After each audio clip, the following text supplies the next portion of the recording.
Përshëndetje, jemi sërish me podcastin Gratë në Uniform. Ky podcast është një nismë me Women in Uniform Association, një projekt i mbështetur nga Ambasada Britanike në Tiranë, ndërkohë në bashkëpunim me We Women, një platformë e ngritur nga disa vajza dhe gra profesioniste e drejtuar nga Rida Curaj, që ka në mbështetje krijimin e një platforme dhe një ambienti komod diskutimi ku vajzat dhe gratë të ndihen të mbështetura për historitë dhe rrugtimin e tyre, por mbi të gjitha të mbështesin dhe të ndihmojnë njëra tjetrën përgjatë rrugtimeve dhe sfidave profesionale. Sot jemi me zonjën Doriana Sinani, inspektore prej 20 vitesh në drejtorinë e burgjeve. Mirë se erdhët. Mirë se ju gjeta. Faleminderit që jeni sot me ne dhe në fakt është shumë interesant dhe shumë intrigues pozicioni që ju keni, sepse shpesh herë nuk është se ndeshemi me policinë e burgjeve, ndeshemi me policinë e shtetit, ndoshta me policitë bashkiake apo me uniforma të tjera, por uniforma juaj është edhe më specifike, kështu që jemi shumë të lumtura që ju kemi. Faleminderit juve për ftesën. Ju e keni nisur këtë rrugtim që prej 20 vitesh tashmë. Si ndodhi? Pse vendosët që karriera juaj do të ishte në uniform? Po, është e vërtet. Unë kam filluar që para 20 vjetësh, atëherë kam qenë 28 vjeçe, një nënë e re, më pëlqente uniforma dhe aplikova duke plotësuar dokumentacionin për të filluar një punë në polici. Dhe për specifike për drejtorinë e burgjeve, ka ndonjë akademi që duhet ndjekur apo e keni më shumë në formë trajnimesh? Si është procedura? Me anë të trajnimeve të ndryshme, duke bërë ato dhe duke u futur në punë. Po kur ju filluat punë në institucion, si ishte reagimi ndaj brezit më të vjetër, si u mirëpriti, pjesa e të qenit një vajzë e re në uniform, si ishte kjo dhe për komunitetin ku ju shërbenit? Në fakt, njerëzit kur e morën vesh që ku kisha filluar në punë, në policinë, aq më keq në policinë e burgjeve, pak si të çuditur. Të çuditur për faktin sepse e mendonin se puna në polici u përshtatet vetëm burrave, ndërkohë që më së miri mund ta bëjë edhe një grua. Kështu që gradualisht u ambientuam. Në fakt, policia ku ju jeni pjesë është edhe specifike dhe shpeshherë ne mendojmë që për institucionet ku vuajnë dënimin gratë ka vetëm gra. A është ky rasti? A keni dhe kolegë meshkuj? Po, ka edhe kolegë meshkuj që janë të përcaktuar në detyra të ndryshme. Mund të jenë në grupin e gatshëm, mund të jenë oficer informacioni, mund të jenë ndihmësa oficerësh, mund të jenë në rrethimin e jashtëm, kështu që janë të përzierë. Edhe si është në drejtorinë tuaj? Kush është në minorancë? Ka më pak burra se gra apo është ana sjellta? Unë kam punuar në burgun e grave dhe aty mbizotrohen më shumë gra, sepse në regjimin e brendshëm duhet të jenë më shumë gra. Po kjo nuk do të thotë që mund të ketë edhe burra.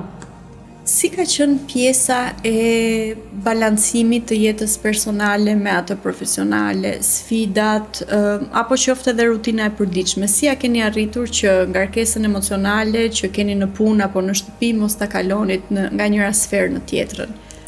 Në fakt, për mua ka qenë, nuk ka qenë dhe aq e lehtë, ka qenë e vështirë, por jo e pa menaxhueshme.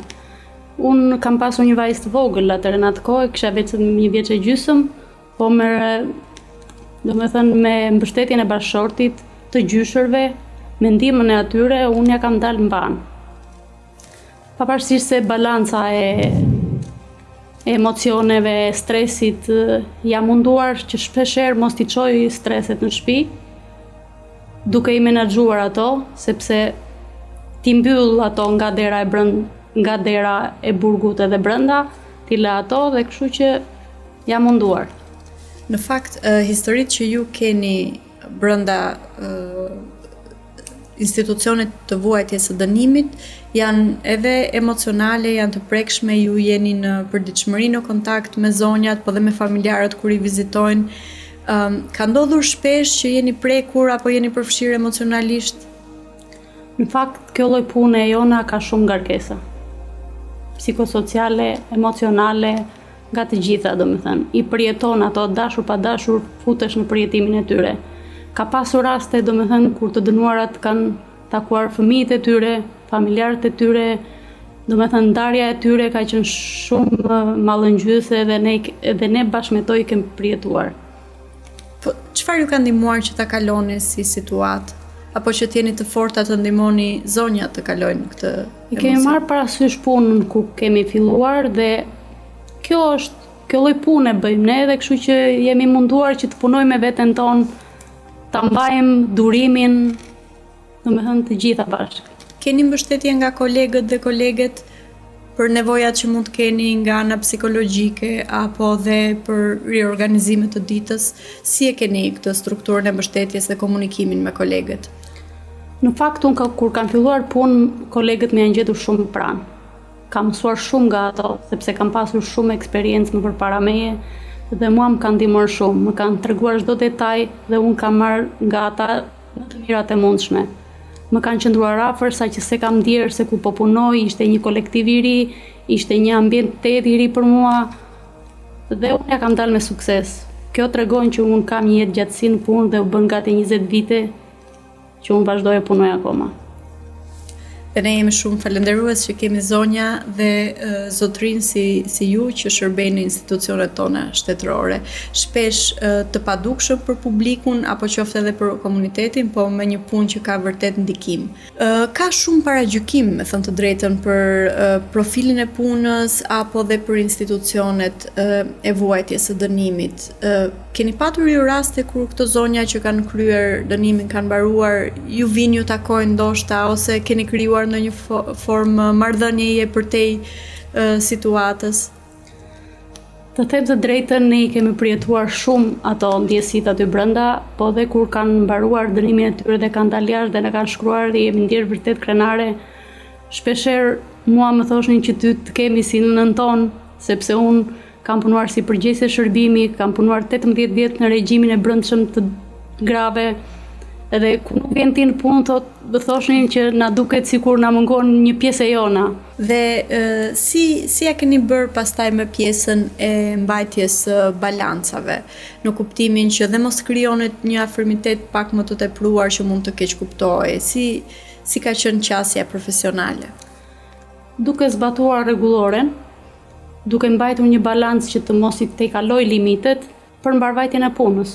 Roli që ju keni, apo qoftë edhe uniforma, shihet dhe si një mundësi për rritje në karrierë brenda institucionit nga njerëzit që e njohin dhe gradat dhe rritje në detyrë.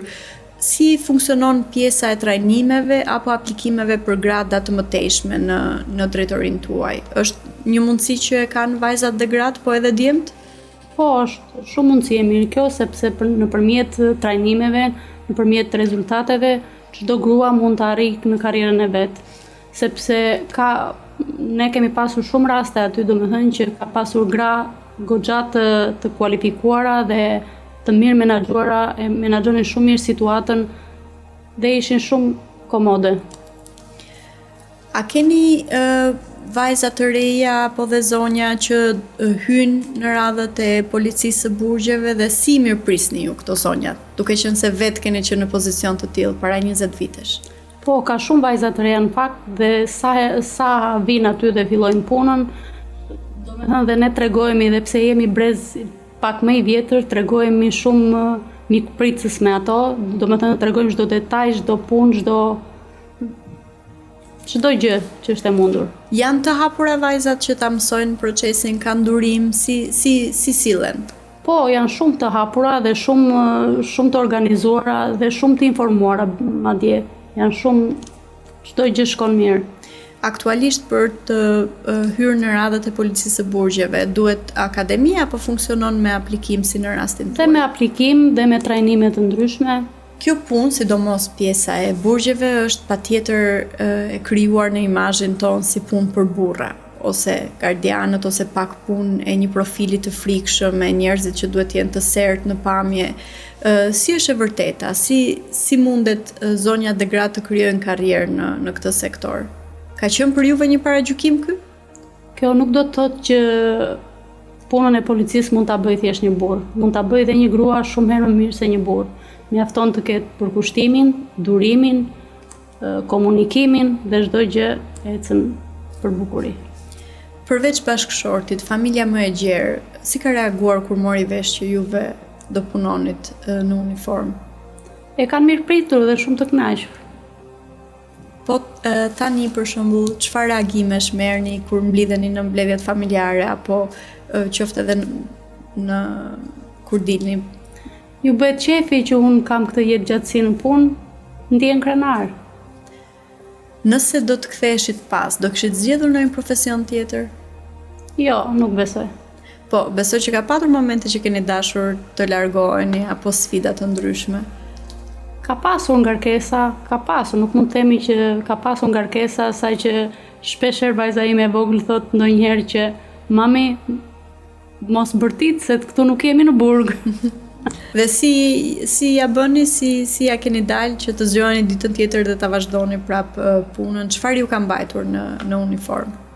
Misioni kësaj gjëje, domethënë. Në pjesën e rritjes së fëmijëve, ju keni 2 vajza dhe normalisht puna që bëni besoj nuk është me një orar të rregullt, ka pasur ditë që ju është dashur të rini dhe me turna të ndryshme. Çfarë këshille keni për vajzat e reja, për mënyrën se si ato mund të krijojnë familje apo të kenë një jetë personale, po ndërkohë edhe të jenë të suksesshme në karrierë? Oraret, turnet kanë qenë shumë të vështira në fakt për një nënë të re, për një nënë me dy vajza, domethënë aq më tepër që unë e kam filluar kur vajza ka qenë 1 vjeç e gjysmë, por duke më mbështetur familja, ja kam dalë. Si është një ditë pune në policinë e burgjeve? Pra, një ditë tipike pune, ju zgjoheni, vishni uniformën dhe çfarë ndodh më pas? Zgjimi i mëngjesit do ngrihesh 5:30 për të arritur në orën 6:30 tek puna, do veshësh uniformën, do paraqitesh gjysmë ore përpara se të filloj, do vendosemi në rresht, do ndahen detyrat dhe gjithë secili në punën e tij, para se ty në regjim duhet bëj një kontroll. Duhet të vendos sendet e ndaluara në një kasaport ku i kemi ne aty. Aty për 8 orë nuk merr vesh gjë se çfarë bëhet jashtë. Nuk lejohen telefonat? Jo. Aty je në burg. Brenda në burg e përjeton dashur pa dashur, kur më pyesin mua që ku je dhe sa vite ke në punë, unë them kam 20 vjet burg me dashi. Dhe ju ende vazhdoni ta bëni me po të njëjtin pasion? Aktualisht jam pranë gjykatave, jam e komanduar aty, sepse burgu i grave tashmë nuk është më këtu në Tiranë, është transferuar në Pojskë të Pogradecit dhe momentalisht jam e komanduar në gjykatë. Kohën e lirë, si e kaloni? Keni ndonjë pasion që ju ndihmon të përballoni stresin dhe të rikuperoni shëndetin mendor apo edhe të argëtoni veten tuaj të harroni pak stresin e ditës? Çfarë mund ta ndihmojë një vajzë të re që sapo ka hyrë në këtë profesion? Çfarë i këshilloni që të bëjë në kohën e lirë që të ndihet më e përgatitur ditën tjetër? Në kohën e lirë unë për shembull merrem me familjen, me vajzat, kam 2 vajza, njërin 21 dhe tjetrën 14, kështu që çdo moment e kaloj me atë mbas punës. Sa i takon pjesës së kualifikimeve, si e gjykoni? Keni të njëjtat shanse për kualifikime dhe për trajnime dhe për ngritje në karrierë njësoj si kolegët tuaj? Si ka qenë kjo pjesë? Po çdo kush mund të bëj trajnime, mund të kualifikohet, nuk është se është e ndarë.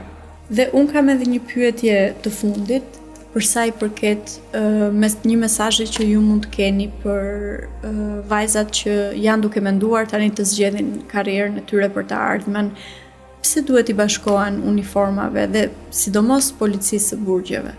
Unë uroj mirë se të vinë ato në policinë e burgjeve, po do t'ju jepja një këshill që të kenë jetën e gjatë në profesion, duhet ta bëjnë atë punë me përkushtim. Durimi është arma më e fortë, ti trajtojnë në mënyrë të barabartë çdo person që ndodhet aty brenda. Shumë faleminderit. Faleminderit juve.